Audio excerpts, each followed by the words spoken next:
Hi, good afternoon, everybody. I'm just going to make a start while people are still joining. Welcome to our latest Hubis Digital Dialogue webinar, and it's on the very exciting topic of digital assets. Many thanks to Q9, who is our exclusive partner for this event. We massively appreciate your participation.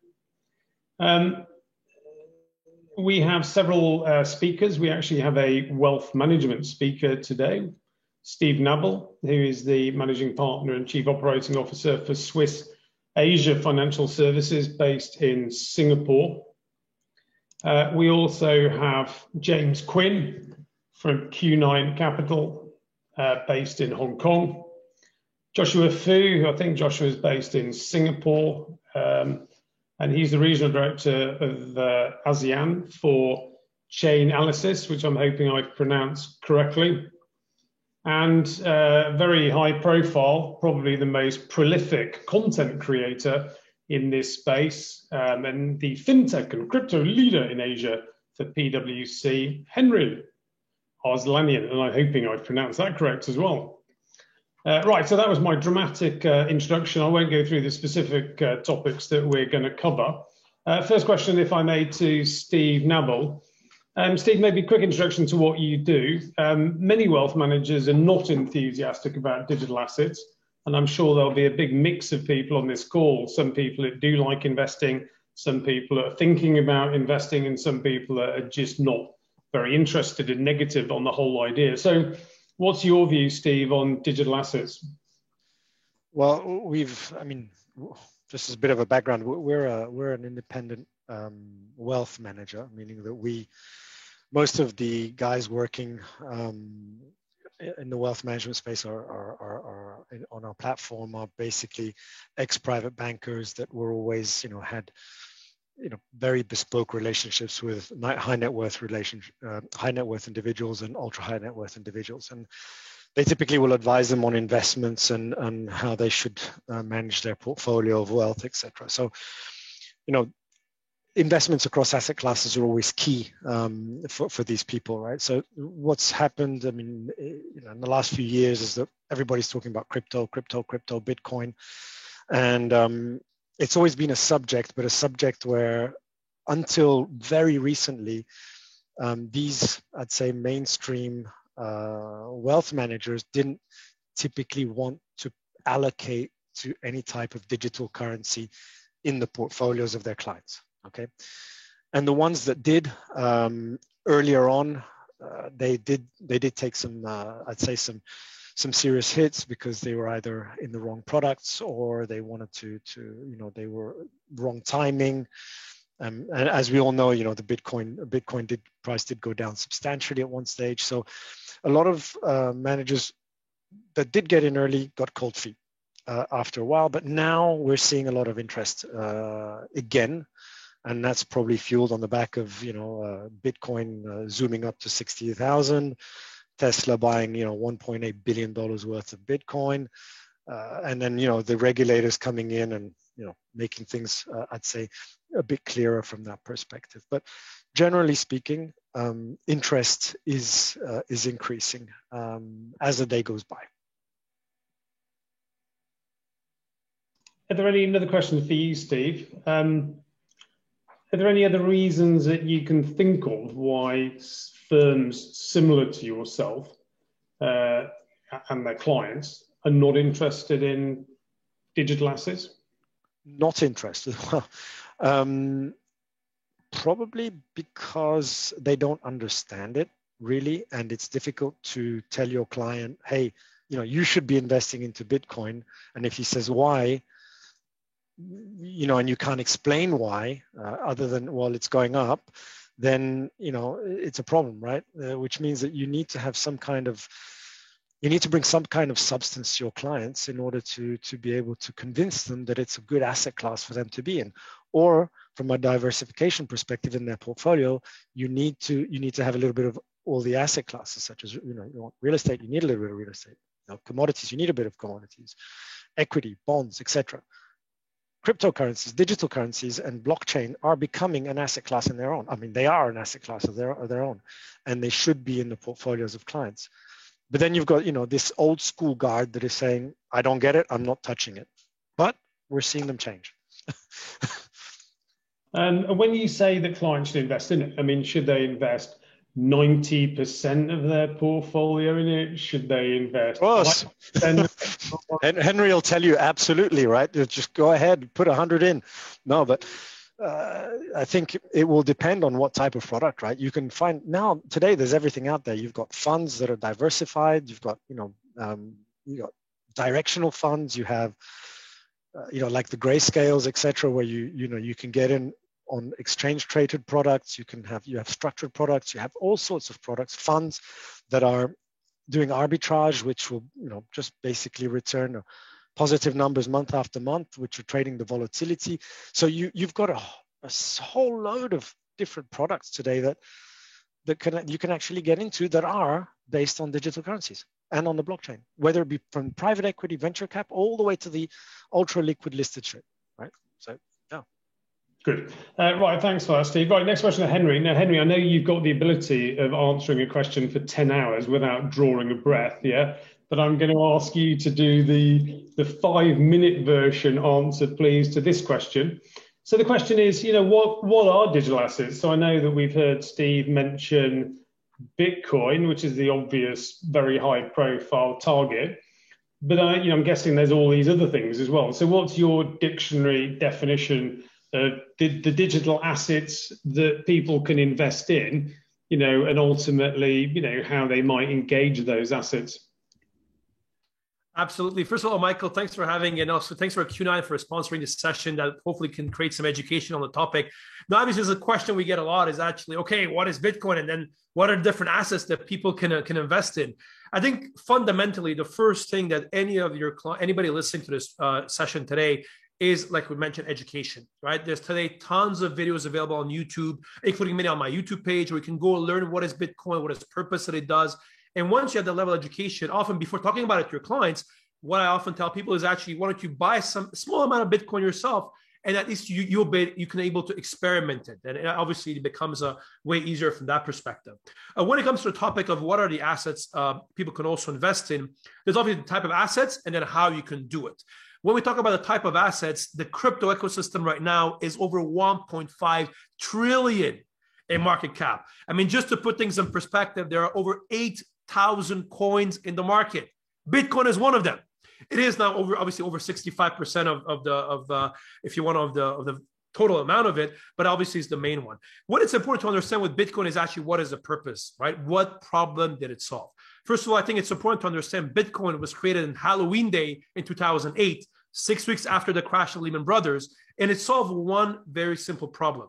And for the first time, it allowed two individuals to send value to each other without any traditional intermediary. So for example, and it solved a problem we call a double spend problem. So today, Michael, if I have this $1 bill today and I give it to you, you take a look at it, it's a legit one. And then once you have it, you have it. It went from me to you and you can have it. The problem is when we went digital, and let's say I take a picture with my iPhone of that $1 bill, if I send it to you, it's great, you have it, but I can send the same digital dollar to James, Steve, and Joshua as well. And that's the problem we call a double spend problem. And how we saw this in the traditional world, as we all know, we put all good old financial intermediaries who played kind of the accountant, the balance sheet, they're playing in between. And we hired beautiful Big Four who came to audit these books to make sure that nobody actually was double counting. And Bitcoin, actually, Satoshi Nakamoto solved this problem. Of course, it evolved greatly from that time to what we have now. And we have a whole ecosystem of digital assets that we have. Why would people invest in it? You were asking before. I work with many asset managers, many family offices who are getting into the space. The main reason we see it's often people see as part of portfolio diversification, especially in an era of quantitative easing where there's risk of hyperinflation and potentially of currency devaluation. As part of a diversified portfolio, many people see Bitcoin and other cryptocurrencies play a role in it as well. The other question that comes out is, how are you doing it? And of course, in this case, there's different approaches. Often what I tell people is we are today, when it comes to the crypto asset management industry, exactly where we were with the alternatives industry in the 1990s. You know, when you think about the hedge fund industry, how it started with the PE funds, the VC funds, the LTCMs of this world back in the day, we are right now at exactly the same evolution. To put things in perspective today, only in crypto hedge funds, so putting away crypto VC funds, crypto passive funds, and some of the products that Steve mentioned, the total AUM, according to our last annual crypto hedge fund report, is around 2 billion of AUM. Only 2 billion of AUM. And the median ticket, by the way, of these hedge funds is around $300,000. So again, it's a lot of high net worth tickets and family office tickets coming into this space. However, there's obviously many other ways to access, there's an asset management sector, but there's also a lot of platforms as well, including platforms like Q9, who's a sponsor today, that can kind of enable you to access the digital assets ecosystem in a way that is actually quite user-friendly. We're able to access it, get a monthly statement, be able to buy and sell pretty easily, and so on and so forth. So again, this is a kind of, I guess, general answer to the question you asked, Michael. That's fantastic. Right, James, I'm going to ask you a question. You can only answer if your hand waving and props are as impressive as Henry's. Well, I'll pass then. One of the things, I'm not very smart, I grant it, but I get very confused by now all these different players in this space. There's all these sort of companies sprouting up, and they all have very impressive decks and marketing pitches. But again, I just get a little bit lost in all sort of who does what and why. So I suppose the first question to you is, what do you actually do? So you've been kind enough to support today's event. Yeah. What is that? What do you do in this picture?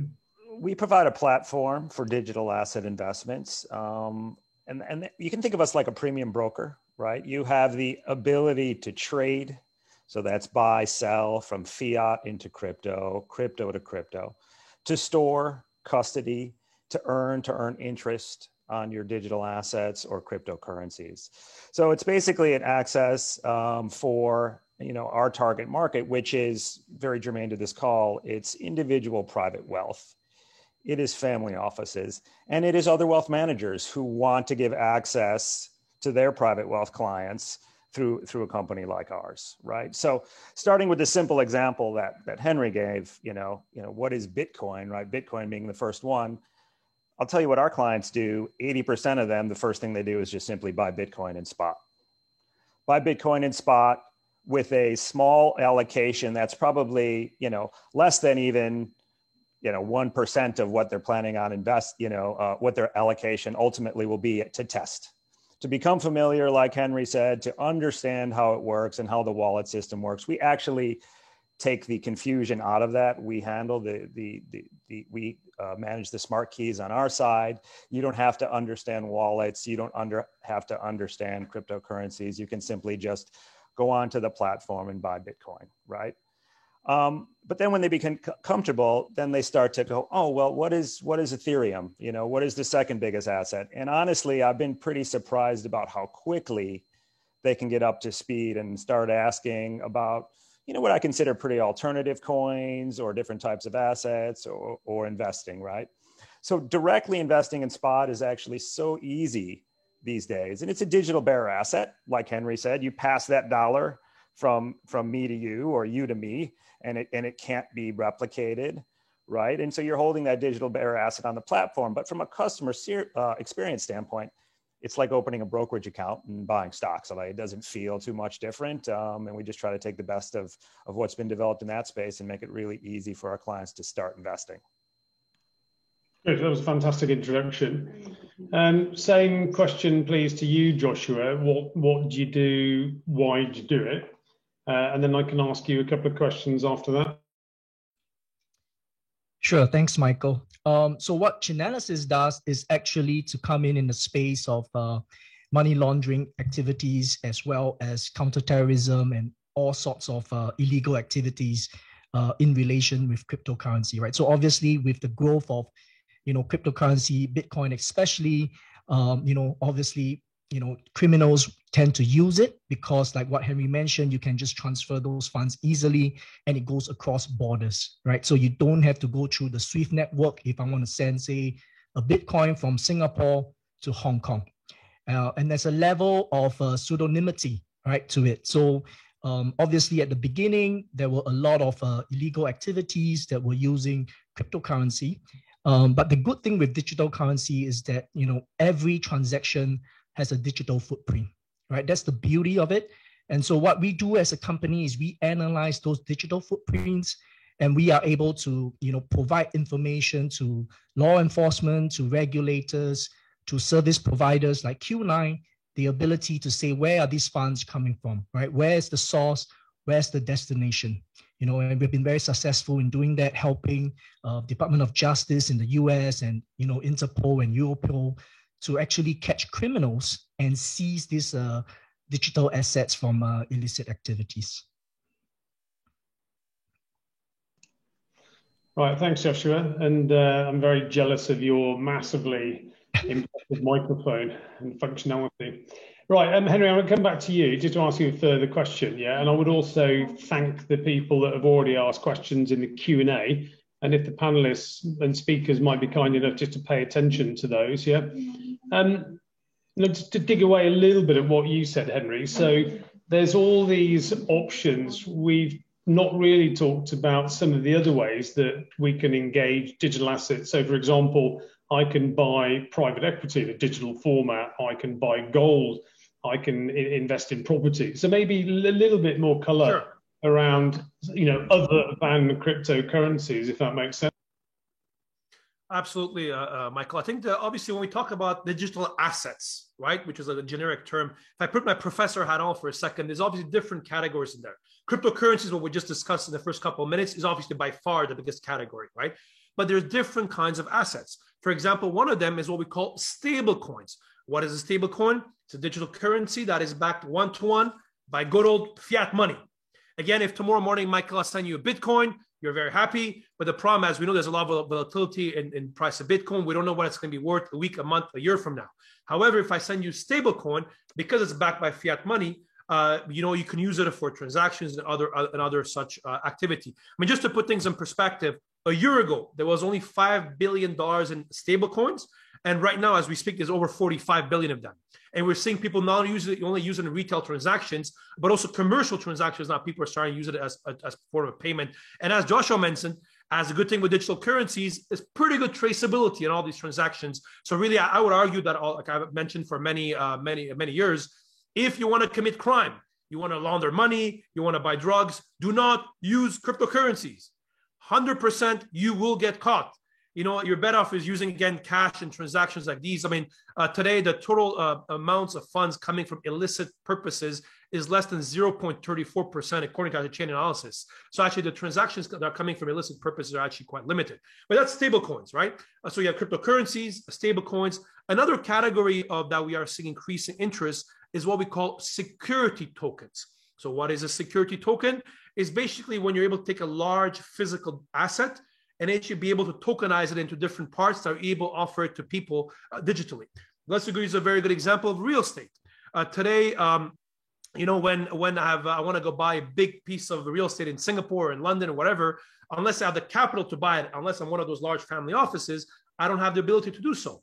What you're able to do actually with security tokens, you're able to take a large illiquid asset to which there's an illiquidity discount, be able to tokenize it, let's say to 100,000 pieces, and be able to offer that to accredited investors around the world. And that not only creates more liquidity, but also really simplifies the whole boring part of middle back office operations.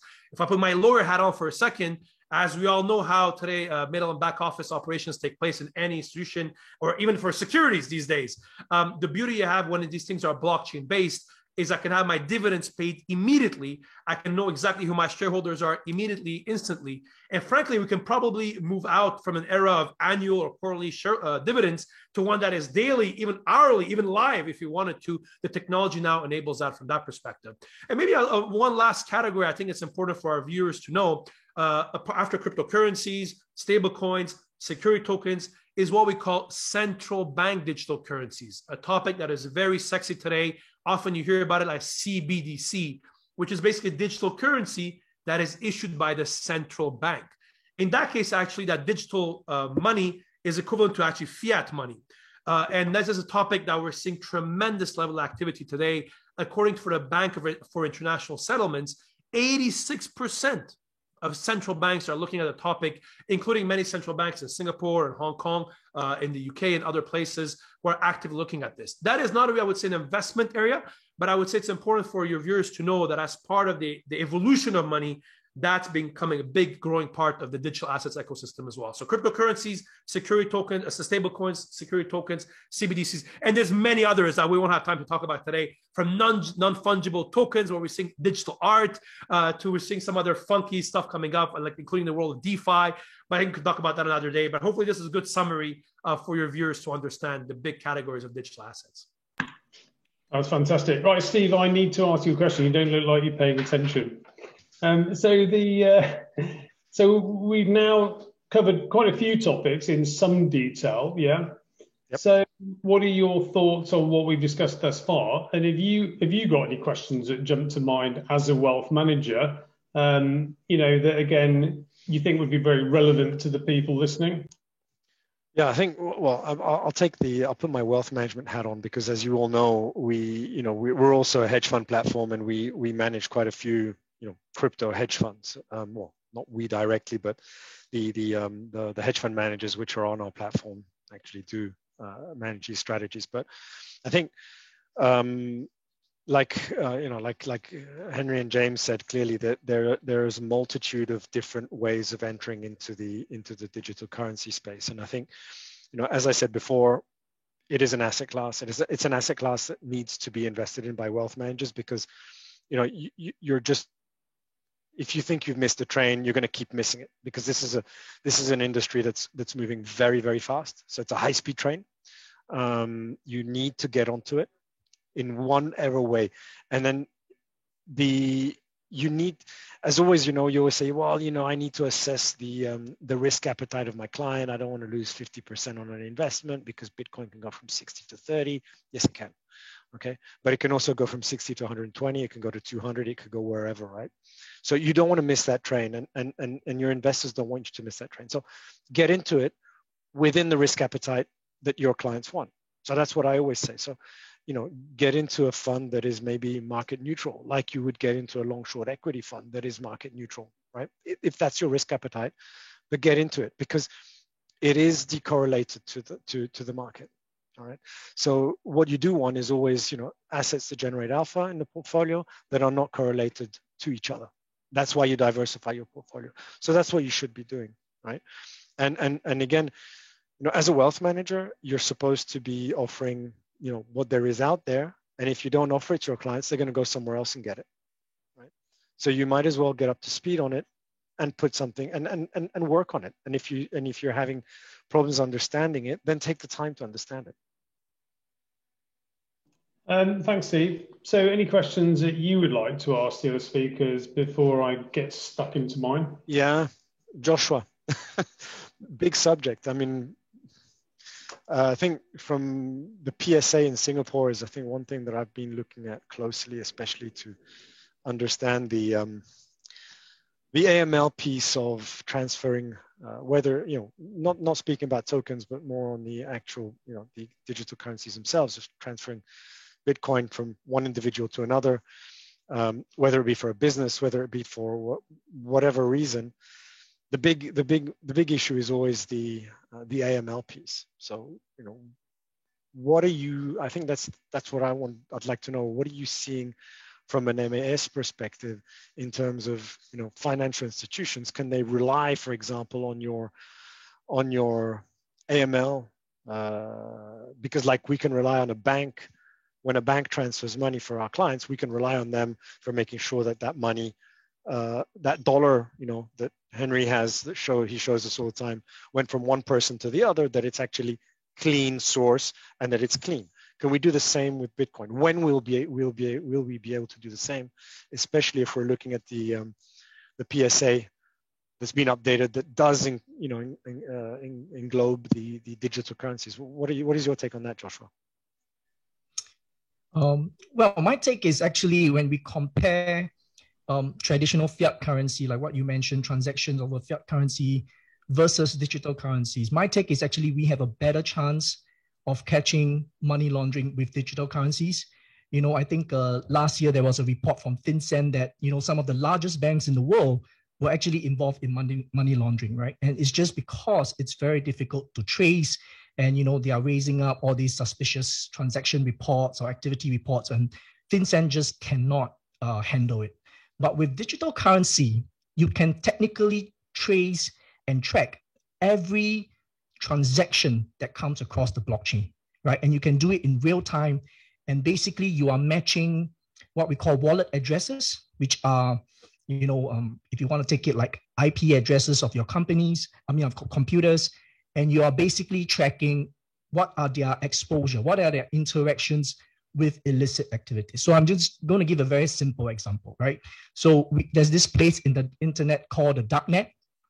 So this is the place where they sell drugs, they sell weapons and all this stuff, right? Now, they are going to put down their wallet addresses. So if you want to transact with them, they say send 1 Bitcoin to these wallet addresses. Now, we capture those information, right? We got all those data, and technically we can see all the other transactions going into these wallets and going out of these wallets. We can see where they are laundering their money into which exchanges, right? So the power to see that data is in my opinion, much better than your traditional fiat currencies, right? And so I think when it comes to regulators in this region, they are just coming to grips with this information because it's very different from your traditional financial instruments and how you would track them, right? Because that data is there and it's public. You can go to Blockchain Explorer, key in a wallet address and find all those information, all the transactions regarding that wallet. So I think, the regulators, as they're coming up with their rules and the laws and the framework, they have to take into consideration that now they have this technology, right? This power to look at all this data and then how they're going to make sense out of it, how they're going to regulate that industry, right? And I want to say something as well, Steve, in regards to investment, the investment side of things, because of this data, we are also able to get a lot of investment related information. So not just AML kind of information, but we're able to see where are the whales? Where are the wallets that are holding Bitcoin? The velocity that they are moving, they're trading, all this information is actually readily available, right? And that's the interesting part about, cryptocurrencies, because there's just a wealth of data, everything has a digital footprint, right? Right, that was a fantastic question, Steve, and Joshua, great answer. Now I'm looking at the questions in the Q&A. I don't get a sense that Henry is, yeah, but I just want to make sure that he's specifically paying attention. James, I suppose one of the questions in the Q&A that I noticed was, why am I coming to Q9 to buy some of these products when in theory there's so many different, sort of options? So what's the, what are all of the options of how do I access these types of securities? And ultimately, just maybe you might clarify what your USP is, just so we understand. Yeah, sure. So there's obviously lots of ways to invest, right? So let's talk about the types of investments versus the types of platforms first, right? So you can invest directly into spot. That was the example I gave of buying Bitcoin, right? That is the most simple, straightforward way to do it. It's a digital bearer asset. That's how everybody got started. And I recommend that everybody at least take a look at that as an alternative for them, because then it has all the right characteristics, which is it is that digital bearer asset. If you ever want to take it upon yourself, move it off your platform to another platform, it's yours. It's yours the way if you bought gold would be yours, and you could, move it to your basement from the vault if you wanted. That asset is yours, right? But you could also invest in a fund. There's tracker funds out there that do that business. Now, some of them you have to pay a premium to get into. Usually they charge a management fee. Those management fees tend to be a little bit higher than they are like in traditional finance because the space is still developing. I think those make sense for firms that just for whatever reason don't have access directly to be able to buy spot or buy it directly. But the space has changed so much in the last couple of years. All the platforms that offer direct access are very sophisticated now. They're just geared for different types of client sets. And before I get into those different platforms, you know, as Steve mentioned, of course, you could invest into an actively managed fund as an example, which is, you know, maybe not taking a direct exposure or a beta or a delta exposure directly into certain cryptocurrencies, but has other strategies. And that's fine too. But I think fundamentally, when you're talking about the Bitcoin class of 2021, if you will, the folks who are new to the space, what they want is exposure to digital assets, not just a different payoff. They may also want a different payoff. They may also want to have some of the great opportunities by these actively managed funds. But part and parcel of what they're trying to do is going to be to get some delta or beta exposure to the cryptocurrencies, and also to learn how they work now, because the space is growing so quickly. You don't want to be making, you know, it's something you could have done 6 months ago. It's something you should certainly be doing now. And you don't want to be doing it for in 2 years. You want to start learning now, even if you're making that first small investment. Now, when we're talking about some of the different types of platforms, well, they're set up for different types of customers, right? So some of the exchanges that I'm sure you've heard of, like Binance and Coinbase, they're set up originally and primarily for retail customers. And they do a fantastic job of serving retail customers, right? They can get a lot of people onto their platform. They got interesting products coming out. A lot historically of the retail customers that were in the space were quite active traders. So they have very interesting things on their platform, but it's also a lot to take in if you're new to the space. There's order books the way you've never seen them before. There's a lot of products. It's very flashy, right? It's not the simple sort of brokerage or type of experience you might be used to in traditional finance. On the other side is large institutions, right? And large institutions are primarily focused on price and massive amounts of liquidity, because they have basically, they're investing in it. They might hire 3 or 4 traders specifically to do cryptocurrencies, right? And to set up these, and maybe the experience isn't that nice, but it's because they have their own in-house staff to deal with this type of thing. It works for them. What we're actually doing is serving the very large space in the middle, which is what I said, you know, young professionals and mass affluent up through ultra high net worth individuals, family offices. For our folks, they want some relationship management. So we give personal relationship management. If they want to call somebody because they have an issue, you know, if you go to the retail platform, you get an email that says somebody will get back to you in 48 hours, and you hope that they do, because sometimes they don't, because they're completely overwhelmed, right? But you still have the nice experience from the standpoint of an individual who's not investing maybe, you know, a ton of time and energy into crypto, but obviously wants a very safe experience, wants a good user experience to come in on a platform like ours. And then we offer several different products. So, you know, I think I noticed one of the other questions is like, can you earn interest or can you earn fees by lending your cryptocurrencies? Well, you can. So if you know, to use a very simple example, you start off with some fiat, some dollars, you want to make an allocation, you buy some Bitcoin, then you can lend the Bitcoin and earn some interest on it and sit on it. Very simple strategy. It's part of your allocation, and now you have exposure. What have you done? You learned how the fiat to crypto on-ramp worked. You see your wallet in our system, nothing you have to deal with yourself, but you sort of understand how that works. You have a relationship manager who tells you exactly in detail if you have any questions about how that functionality works. You start to see how you can earn interest on that product and how all these integrated products that work together in the space is, like Steve said, it's a new asset class, but it's still an asset class. You're still just receiving the same types of products and things that you've gotten in other asset classes. So it's really familiar with you. So for a certain set of clients who we're designed for, I think we're the right type of platform, but there are other fantastic platforms designed for other types of clients that are out there. And I think when people come in for the first time being kind of new, their eyes start to open really quickly, because they're like, holy cow, I didn't realize how much has already been built. I thought this was completely nascent, but it's far from nascent at this point. I mean, the options, the derivatives market has grown 10x in like the last 2 months.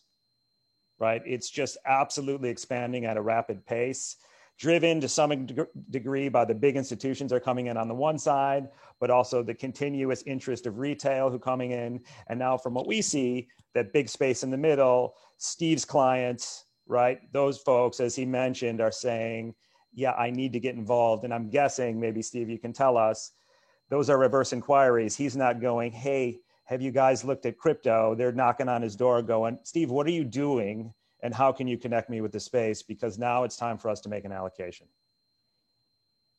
I think that's a very unfair comment. Steve is very proactive. Steve, any comments on that? I agree with James. I mean, again, remember, we're a platform, so I'm not directly the actual wealth manager. I'm just telling you what I see across the board, across 10 different wealth managers that are working on our platform, and I'm seeing the allocations in the portfolios that they do put in digital currency. So, James, you're absolutely correct. And again, same story, right? We're talking about risk allocation, et cetera, portfolio allocation, and where you go to get that allocation and how you're going to get it. And I think, you've summarized it up pretty well, actually. And I think I agree. A lot of it is now client-driven, saying, hey, they pick up the phone, talk to their advisor. Did you see the Bitcoin yesterday? That's the first thing they talk about. They don't talk about the rest of the stuff. Did you see whatever, I don't know, BP? No, they talk about Tesla. They talk about, Bitcoin. They'll talk about stuff that's happening that you read every day on the news. And it's not because we are in it. It's because people read it and people they want to be part of it as well. Like I said, it's a train. It's a high-speed train. It's the train of the future, right? You need to get onto it. Good, thanks for that. Right, Henry, I'm going to ask you a question. There's quite a few questions now that have come through from the audience, so I appreciate that. There's a couple of questions about Tether. Somebody used the word shady. It seems shady. I mean, and that's one of the criticisms, of this entire sort of engagement, is it simply a bunch of drug dealers, laundering their money? So, fine to Tether, maybe comment on that, and then comment on the word shady. Absolutely. Love the questions, by the way. Really excellent questions. Keep them coming. Happy to answer them. Let's talk about the shadiness, or let's say the Tether first. First of all, Tether, when I was giving my categories before, Tether is a stable coin. So again, in theory, it's a digital asset backed one-to-one by fiat currency.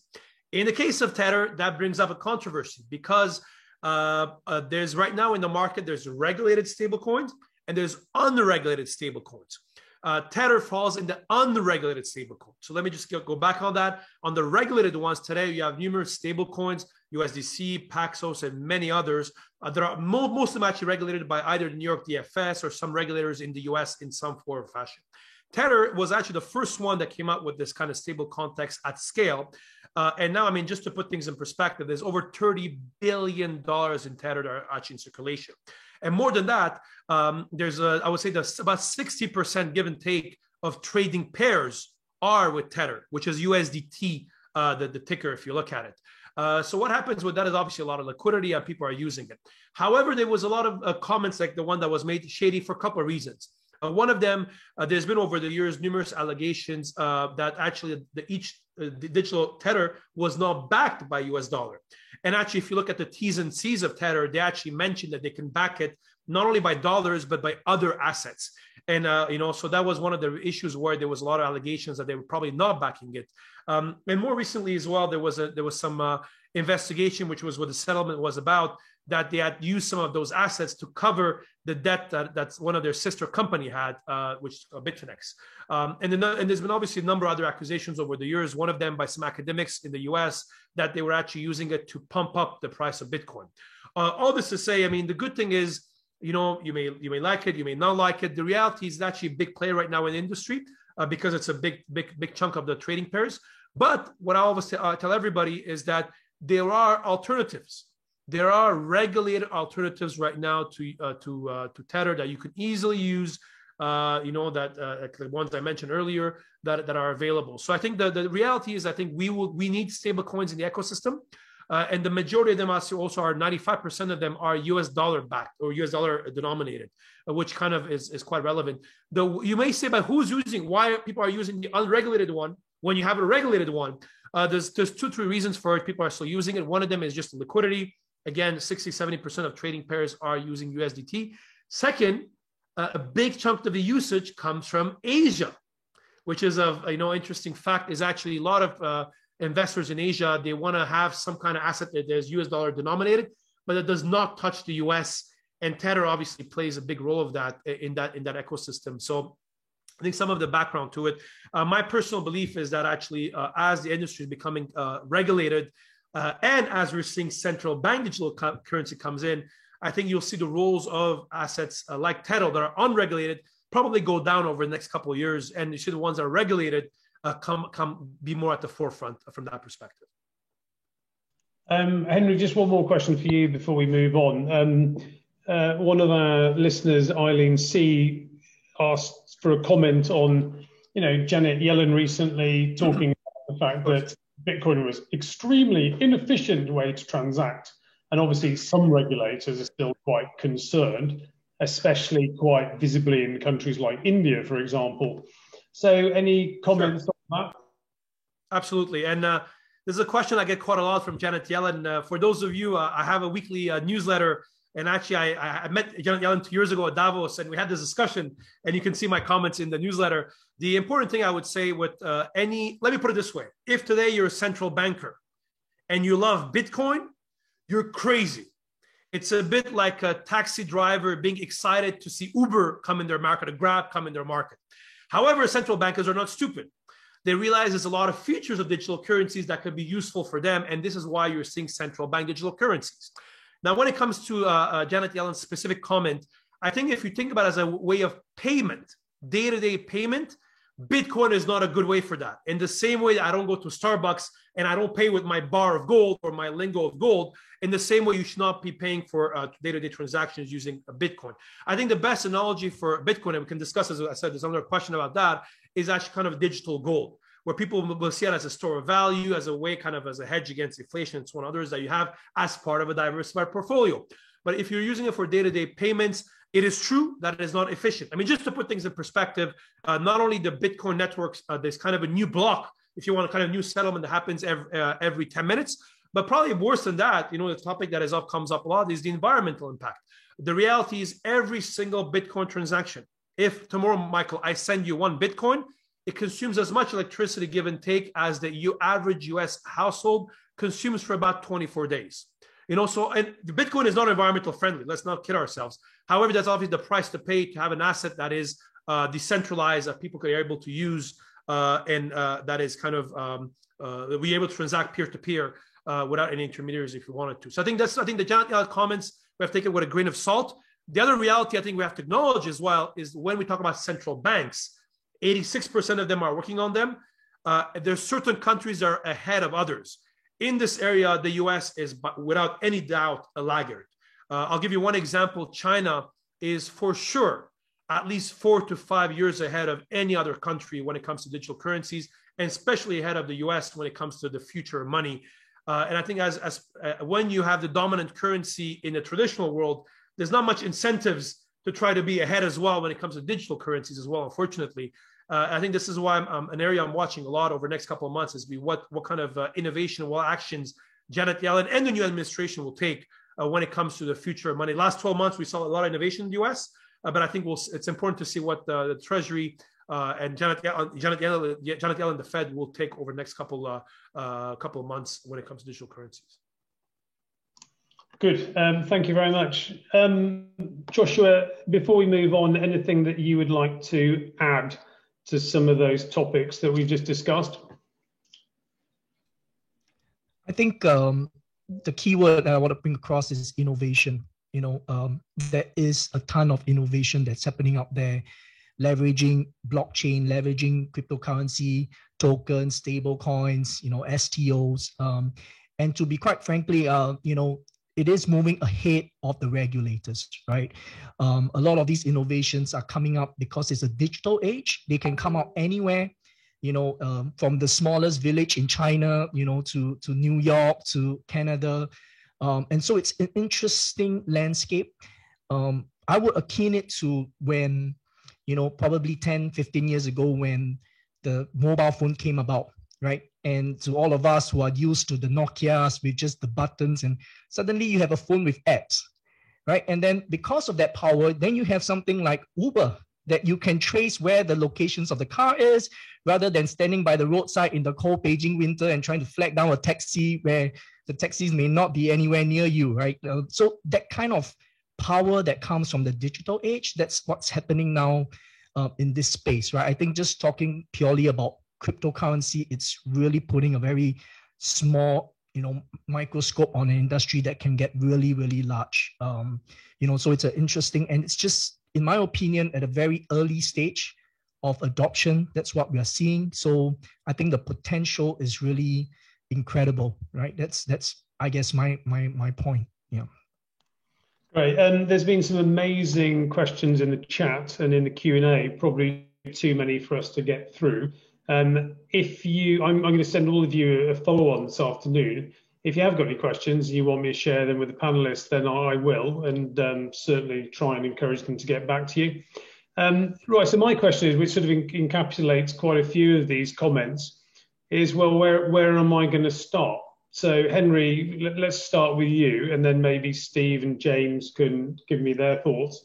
So people in private banks and in private wealth management, they love to use the word advice. Now that's mostly because their transaction fees have dropped significantly and they don't make money from transacting anymore. They just make money from delivering advice.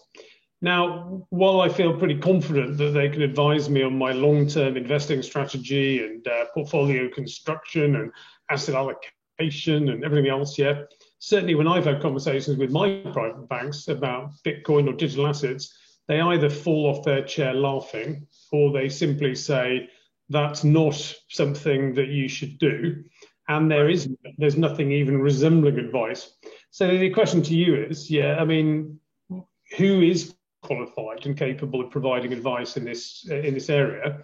And if you were talking to a new client, one of the questions from the audience was, well, where do you even start? Am I going directly? Am I going to a fund? Am I going to a fund of funds? I mean, there's got to be some sort of strategy to get you started in this fast-moving train that you keep talking about. So who's giving the advice? What's your advice, to where do I even start? Yeah, great question, Michael. Thank you for all the great questions on the chat, by the way. Yeah, this is a question we get a lot of on this topic. First of all, let me start with the private banks and the and the advisors. I find it basically, first of all, very hypocritical. And let me be very honest, with a lot of the private banks who've been releasing reports saying Bitcoin has no value, it's baseless. Because as a private bank, if you're not making money out of a certain product, why would you sell it to your clients? And I think this is, I really believe in the next couple of months, and every year I publish my predictions. You can find it on my LinkedIn channel. And I predict this year, as asset managers, external asset managers and private banks are going to get into the space, we'll see the conversation change that maybe you should have part of your portfolio in Bitcoin as the private banks start making money out of it, right? So that's one thing. First of all, I think if you're an asset manager, you're an advisor in this business, there's a great opportunity because your clients, they're not stupid. They look about it, they read, they know what's happening. And if you're able to actually give them a bit of even advice, a bit knowledgeable information on this, I think it gives you comparative advantage compared to your peers. So I think that's one area we'll see. I think the whole area of asset management or private wealth on crypto has a tremendous future. In the same way that private banks initially were a bit reluctant with derivatives, which was a bad world, emerging markets, which was a crazy, dangerous thing back in the day.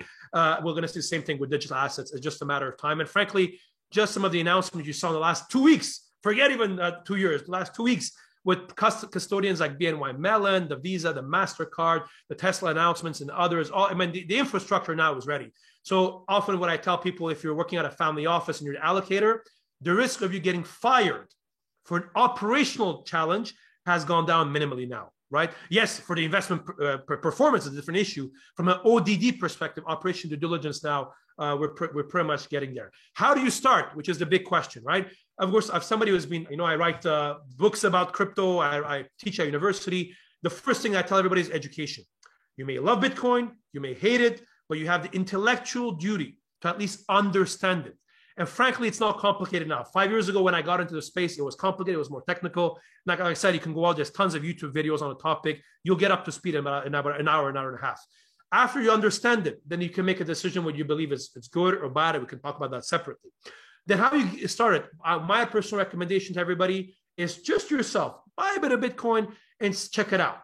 And make you follow the markets, you'll be invested in it, and you can see how it works from that perspective. A good way to get people started, by the way, what I recommend, what I've started doing the last couple of years, I give as a gift for your kid on his birthday, for your Valentine's Day, Easter, baptism, weddings. Now what I do, I give them a bit of Bitcoin as a gift. Not only it could be potentially the most valuable gift they receive, but it's also a good conversation as well from that perspective as well. So often, again, the only thing I tell to anybody on the call today, education. There's many platforms, again, available on it today. That is, after that, you can have the intellectual honesty to discuss it with your client and say yes or no, and not avoid a topic or laugh about it saying that's money launderers just because you have no product to sell to them.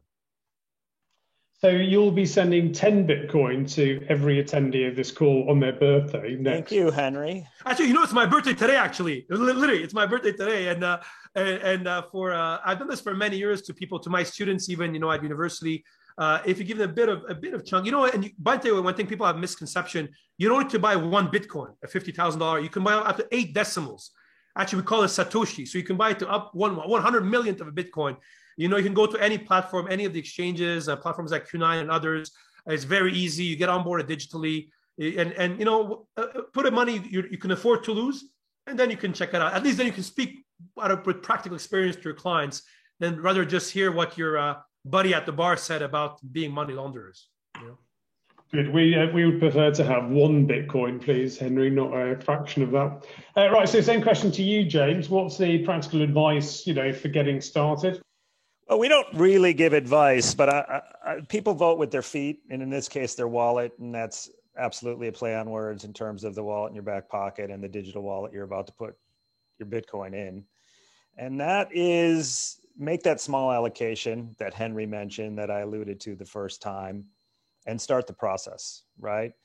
And we find that they tend to like to do spot, to do it simply, as opposed to a fund for their first investment, because as I said before, boy, do they get up to speed fast. And they don't want to find themselves having invested in some Delta One fund and then being like, oh, but now I need the second product or the second coin. And, maybe I have a separate, smaller allocation, something I'm happy to lose on a DeFi coin. I'm usually telling people to slow down, not speed up on our platform. But that's fine that they're getting so comfortable so fast. And as also Henry alluded to, the space has improved massively with its simplicity in terms of client experience, but also your ability to understand what the product is, right? So what we see people doing is making that allocation, like I said in the first place, that is probably quite a bit below what they intend to do. What they talk about that they will ultimately do tends to be in the 3 to 5% area of their portfolio. Some people get more aggressive very quickly, depending on their risk appetite. And what's nice is that they also sort of self-select into the ones who have become very active traders, and the ones who are very perfectly happy to get their allocation to where they're comfortable, put it in their wallet, and kind of never be heard from again, right? And I think that is sort of where you start. You start making that allocation that you're happy to lose, right? Then you get up to the allocation, and then I think I saw a question on volatility as well. An allocation that's appropriate for the level of volatility that we all know is in the asset class. But what I really find interesting is that clients are actually weighing the volatility in the asset class, which they know is there. And so they're making an appropriate allocation versus, to use the very crypto term, the FOMO, or the fear of missing out, of not having done anything at all. And they always seem to find themselves better off for having done something than having done nothing. Right. So getting started is really about opening an account at a platform, or if a fund is your choice, trying to invest in a fund, and starting with that allocation. And even if it's that smaller than maybe you were thinking you were going to start in the first place, then so be it. And I haven't really found anybody that said it was a waste of time. No matter what allocation they end up making, nobody said, I can't believe I went through all this and invest in this. Sure, I guess if the market went down 50% tomorrow, they might regret it and say, it was a waste of time. But over the time, and we see now the space has grown, knowing something today is worth a lot tomorrow. So there's both the education part, self-education you're going to get from putting some skin in the game and going through the process, but also obviously the opportunity to make money and being able to scale up in the way that suits you when you're ready. That was great. Steve, I'll come to you last. Joshua, any thoughts from your perspective in terms of how people should get started? Definitely, totally agree with what James and Henry point out. In the Chinese world, they say, if you want to learn something, you got to pay some school fees, right? So in Hong Kong, if you play mahjong, you'll probably lose the first few games. You got to pay some school fees, right? So totally agree. That's how I started, right? Coming into this business, I wasn't from fintech or the crypto space. I was in the cybersecurity space, but I took a step in. I don't say I regret anything of it, right? So I think that's the first step. The barrier of entry is very low, right? You can go to a fund or to a platform like Q9. There are many platforms, apps on your phone that does proper KYC, simple things like that. You can start with $100. It's not a problem. I think the second part also, it's about education. Totally agree with that as well. There's, like I mentioned about the innovation, there's a lot of things that are happening. And I think people in the space that know, they know, and people in the space that don't know, they're going to lose out, right? They're going to miss out on it. So I think it's important to read up, to understand, and it can be very consuming because there's so many things. We didn't talk about DeFi, which is a whole different thing altogether. There are a lot of platforms, actually. I would recommend, if I may, some of the platforms like Raw Compliance that run free master classes on cryptocurrency. There are a lot of platforms out there that you can, sign up and get yourself educated. Totally support that idea, and then you can make an informed decision, right, on the industry. If not, you're going to miss this train that, a few of us are very happily on it. Right? We welcome, I think as an industry, we welcome more and more people in there. We're not, I think the general feel I have of this industry is that we are not very inclusive. We want to bring as many people on board, right? Because we found something that we believe in, and, it's really something that, in my opinion, is really driven by the young. Right? A lot of the young minds out there, the brilliant minds out there, they're coming out with a lot of innovative products and ideas and technologies. As I mentioned, cryptocurrency is just one of it, right? And so this is something that it's going to be here for a long time because it's driven by the young people, right? They've got creative ideas, how they see it's going, right? And so it's going to drive, how, people work and live and move in the future, much like mobile apps have done for us, right? So I think that's education is really very important. Right. Henry, just quickly, somebody was asking you about the name of your book, and I know you put a load of comments in, links to stuff you do, but I think you sent it to all the panelists, but not to everybody. So could you do me a favor, just resend it to everybody or the chat, including the name of your book. Right, so Steve, from your perspective, when you're getting these inquiries from clients, what are you telling them to do? So again, what's the most logical starting point, do you think?